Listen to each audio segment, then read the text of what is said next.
So, Matthew 14. And it says, okay, I'm going to read for context. So we just got done with the passage feeding the 5,000. It says, and they all ate and were satisfied, verse 20, and they took up 12 baskets full of the broken pieces left over. Sack lunch for the disciples and probably then some. And those who ate were about 5,000 men besides women and children. And immediately he made the disciples get into the boat, because he had the boat here when he was teaching in parables in chapter 13.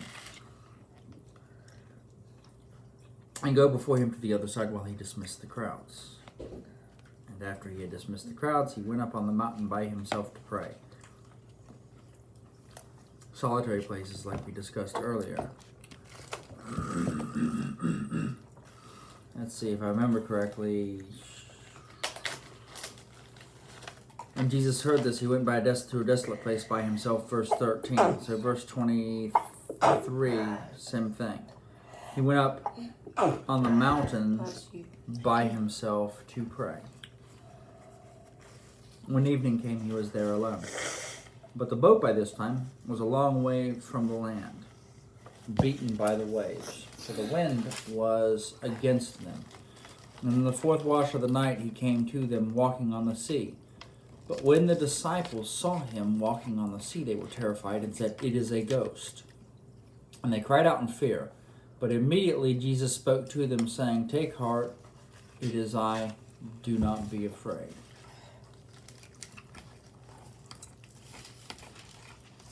So, the kicker for this passage is not what takes place, which we will discuss tomorrow, Peter walking on water. The kicker in this passage is Jesus' line, "Fear not, I am." Same thing he said to Moses in the burning bush, "I am."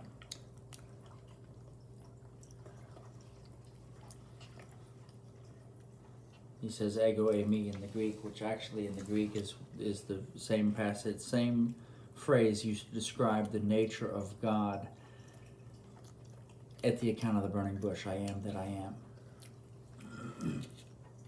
I myself I am. In other words, I'm God. Contrasted with John the Baptizer, who just died earlier in the chapter, and earlier in the gospel, he said, "Uk eimi," which means I am not.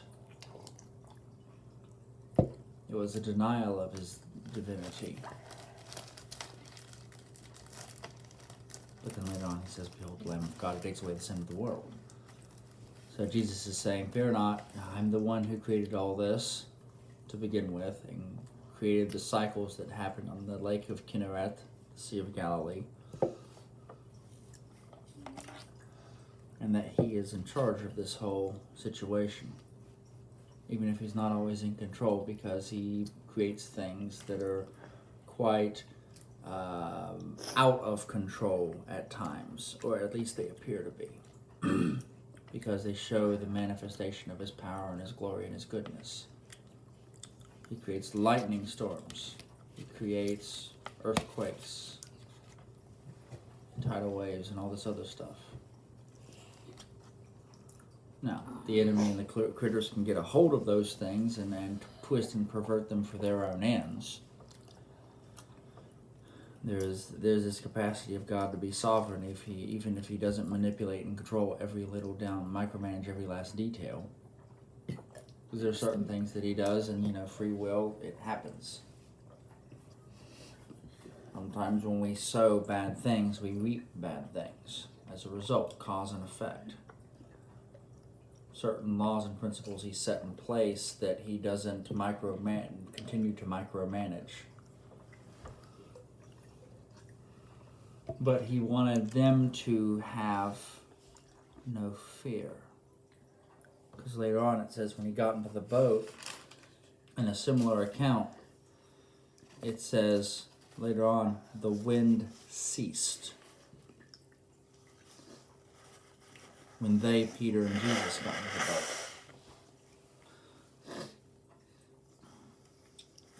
But he went to dismiss the crowds. He told the disciples to get into the boat. And then he said, first of all, you guys be still. And in the midst of this storm, with all the waves beating, probably they were speaking pretty loud. If you think of what happens in the Grand Banks off the coast of Massachusetts when they're doing fishermen, or, the biggest catch in Alaska. They're probably shouting to make themselves heard above the sound of the waves. Peter is choosing to shout and say, Lord, if it is you, which we'll get to tomorrow. So now that they've been stilled, they can communicate with him. And the purpose here is to communicate. The purpose here is to be still so that you can communicate. The first storm that he stilled was not the storm that they were surrounded by. The first storm that he stilled was the storm that was inside the hearts of each of his disciples as they were dealing with the spirit of fear. As they were learning how to grow in power, love, and a sound mind.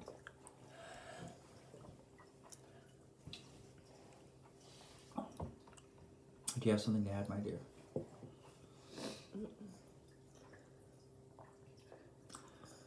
So as each of us are dealing with the storm, whatever that storm may be, something that's irritating or nagging, it can be something as dangerous as dealing with a situation in middle school, which is a big situation for the person who is in middle school. The bully or the relationship that I don't know if it's going to go north or south. A big test or making a big decision about school, high school or whatever. Yeah. I do not want to downplay your situations just because you're 12, 13, 11, 10. Because you each have big situations that are big for you. Which means they're important for me, and I remember what it was like to face that level of big situation. So I'm not going to minimize and make fun of the size of your issue that you're dealing with. Because the first storm he calms usually is the one inside of us. And so I bless each of you to receive his exhortation to be still, to fear not, and to hear what he is saying. I am that I am.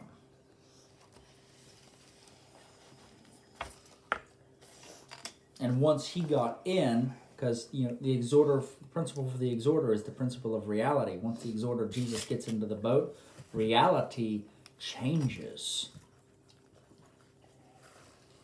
He's in charge of the meteorological reality. He's in charge of the reality inside of us. As we get still, we can start communicating with him. We start walking in our authority, and then the situation changes. Peter is saying, okay, I'm willing to put this faith thing on, and we'll see what happens, which we'll cover some tomorrow, a whole lot more. But the first storm that he calmed was the storm inside of them, which enabled the following account to take place. So, anyway, those are just some thoughts, and I bless each of you with receiving his peace. Be blessed. Love you guys.